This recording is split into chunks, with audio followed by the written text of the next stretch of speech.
Hi guys, আজ আমরা ফিস্টি করছি। লুচি, আলু, তার সাথে থাকবে কষা মাংস, আর যা যা থাকে আর কি থাকবে। আমাদের আলু এখন সিদ্ধ করা আছে, এটা মাংস, আর এখানে মশলা দেখতে পাচ্ছ। আর ওই যে আমাদের বাবুচি কড়াইটা ধুচ্ছে, ওটা হচ্ছে আমাদের বাবুচি। এই যে বাবুচিকে ভালো করে দেখলাম। এরকম বাবুচি দরকার হলে আমার সাথে যোগাযোগ করতে পারেন। এই যে আটা আটা সানছে আমাদের গড় গড়ে পাঁঠা।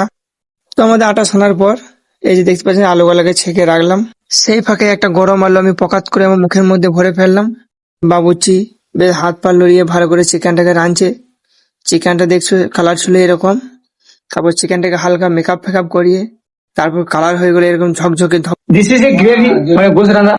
তারপর ভালো করে গা হাত পা ধোয়ার পর সব ভালো করে লুচি বেলতে শুরু করে। বলছি এখানে লুচি না ফুচি দেখে তো কিছু বোঝাই যাচ্ছে না। আর এটা ছিল আমাদের বাবুচি, সেখানে লাজ করছিল। তারপর আমাদের একটা টাকলা বন্ধু লুচি বেলতে বেলতে তার মাঝে একটা ডায়লগ বলে শোনালো। ডায়লগটা শোনো। डॉन को पकड़ना मुश्किल नहीं नामुमकिन है।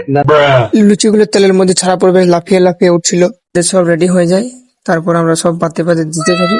যেহেতু আমাদের 8 জন ছিল, তাই 8টা বাটি এবং 8টা প্লেট লাগিয়ে ফেলেছিলাম। এই যে দেখতে পাচ্ছি। ফাইনালি আমাদের এটা ছিল আজকে নাইট পার্টি। কেমন লাগলো কমেন্ট করে বলবেন।